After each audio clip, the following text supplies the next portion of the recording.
আসসালামু আলাইকুম প্রিয় দর্শক। ডিসেম্বরের 23 তারিখে এনসিপির মুখ্য সংগঠক নাহিদ ইসলাম কয়েকটি গুরুত্বপূর্ণ কথা বলেছেন। তার এই বক্তব্যগুলোর পর কিছু খুব স্বাভাবিক প্রশ্ন সামনে চলে আসে। এই ভিডিওটিতে আমি সেই প্রশ্নগুলোই তুলে ধরতে চাই। ভিডিওটি শেষ পর্যন্ত দেখুন। নাহিদ ইসলাম বলেছেন, আওয়ামী লীগের ভোট নিশ্চিত করতে বিভিন্ন পক্ষ কিছু লক্ষণ দেখাচ্ছে এবং মামলা প্রত্যাহারের আশ্বাস দেওয়া হচ্ছে।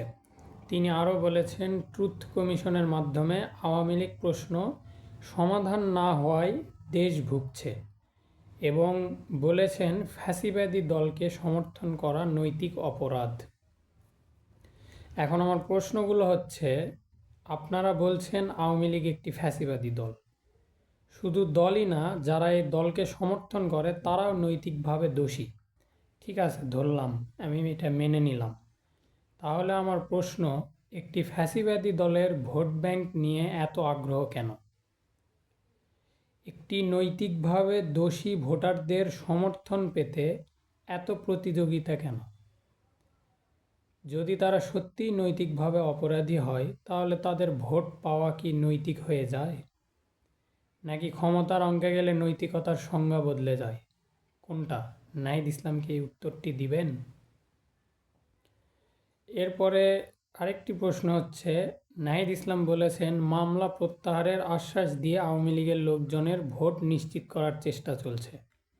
এখানে আরেকটা বাস্তব প্রশ্ন আসে, সেটা হচ্ছে আওয়ামী লীগ যদি নির্বাচনে না থাকে, যদি তারা জানে যে ভোট দিতে গেলে মবের শিকার হতে হবে, পুলিশ ধরে নিয়ে যেতে পারে, তাহলে তারা কি এতটাই পাগল যে জীবন ঝুঁকিতে ফেলে ভোট দিতে যাবে? যাদের বিরুদ্ধে মামলা হয়েছে সবাই তো আর জেলে নেই। এই ভয়ের বাস্তবতায় দাঁড়িয়ে এই ভোট ব্যাংকের তত্ত্বটা কতটা বাস্তব, এটাও একটি প্রশ্ন থেকে যায়। এরপরে তিনি আরও বলেছেন, অর্থাৎ নাহিদ ইসলাম আরও বলেছেন যে আওয়ামী লীগ প্রশ্ন সমাধান না হওয়ায় দেশ ভুগছে। এটা খুবই গুরুত্বপূর্ণ। কিন্তু এখানে প্রশ্ন হচ্ছে, আওয়ামী লীগ তো এখন ক্ষমতায় নেই, নির্বাচনেও নেই, মাঠে ময়দানেও কোথাও হ্যারিকেন দিয়েও খুঁজে পাওয়া যায় না আওয়ামী লীগরে। তাহলে তারা না থাকলে দেশ কিভাবে ভুগছে? বরং 5 আগস্টের পর যারা ছাত্র সমন্বয়ক ছিলেন, আপনাদের হাতেই তো সুযোগ ছিল দেশের হিরো হওয়ার, দুর্নীতিমুক্ত নতুন বাংলাদেশ গড়ার, যেই স্বপ্নটা আপনারা দেখিয়েছিলেন। কিন্তু আজ কেন সেই সুযোগ বিতর্ক? সেই সুযোগ আজকে বিতর্কের মুখে। দ্বন্দ্ব আর ভুল সিদ্ধান্তে সুযোগগুলো আপনারা নষ্ট করেছেন নিজেরাই। এই প্রশ্নটা তোলা যাবে না? এটা তোলাও কি অপরাধ? তারপরে আসেন, ফ্যাসিবাদী দলকে সমর্থন করা নৈতিক অপরাধ। নাহিদ ইসলামের এই কথা, উনি এই কথাটি বলেছেন।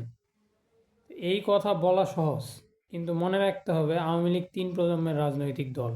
এমন অসংখ্য সাধারণ মানুষ আছে যারা কোনোদিন মিছিল মিটিং কোনো কিছুই করেন নাই, আওয়ামী লীগের সাথে বা দলীয়ভাবে কোনো অপরাধেও জড়িত হয় নাই, শুধু পারিবারিক ঐতিহ্য থেকে দলটিকে সমর্থন করে। তো তাদের অপরাধ কোথায়? তারা তারা সমর্থন করে, সেটাই কি তাদের অপরাধ? তাদেরকে আপনি কোন হিসাবে তাদেরকে অপরাধী করবেন? আপনি অপরাধ করেছেন বা অপরাধ করেছে এমন ব্যক্তিদের বিচার করুন। আমরাও সেটাই চাই। আওয়ামী লীগের সঙ্গে যারা জড়িত, আওয়ামী লীগের যেসব নেতারা দুর্নীতিবাজ, যারা আওয়ামী লীগের রাজনীতির সঙ্গে জড়িত হয়ে এই সুযোগকে কাজে লাগিয়ে লক্ষ লক্ষ কোটি কোটি টাকা পাচার করেছে, তাদেরকে ধরে নিয়ে এসে আপনারা বিচার করেন। শেখ হাসিনার মতো তাদেরকেও ফাঁসিতে লটকাই দেন, কোনো সমস্যা নেই। কিন্তু সমর্থন আর অপরাধ তো এক জিনিস না। তারপরে আরেকটা গুরুত্বপূর্ণ কথা হচ্ছে, আর যদি দল সমর্থন করা যদি নৈতিক অপরাধী হয় নাহিদ ইসলামের কথা অনুযায়ী, তাহলে যারা আজ পাকিস্তানের পক্ষে কথা বলে, 71-এর গণহত্যাকারীদের সাফাই গায়, তারা কি নৈতিক অপরাধী না? পাকিস্তান কি রাষ্ট্রীয়ভাবে ক্ষমা চেয়েছে? 1971 সালে পাকিস্তান আমাদের বাংলাদেশে যে ম্যাসাকার চালিয়েছে, সেটার জন্য তো তারা রাষ্ট্রীয়ভাবে এখনও পর্যন্ত ক্ষমা চায়নি। তাহলে তাদের সমর্থকদের বিচার নিয়ে এত নীরবতা কেন? তাদেরকে নিয়ে, পাকিস্তানকে নিয়ে যারা মায়া কান্না করে, 1971 সালের মহান মুক্তিযুদ্ধের বিষয়ে যারা পাকিস্তানের সাফাই গায় তাদের বিষয়ে নীরবতা কেন? নৈতিকতা যদি থাকে তা সবার জন্য সমান হতে হবে। রাজনীতিতে প্রশ্ন করা অপরাধ না, অপরাধ হলো এক দলের জন্য এক নীতি, আরেক দলের জন্য আরেক নীতি। ফ্যাসিবাদী হলে ভোট চাই কেন? নৈতিক অপরাধী হলে তাদের ভোট নিয়ে এত চিন্তা কেন? এই প্রশ্নগুলোর উত্তর দরকার। আপনার প্রিয় দর্শক, আপনাদের মতামত কমেন্টে লিখুন। শালীনভাবে যুক্তির মাধ্যমে আপনারা আপনাদের মতামত জানান।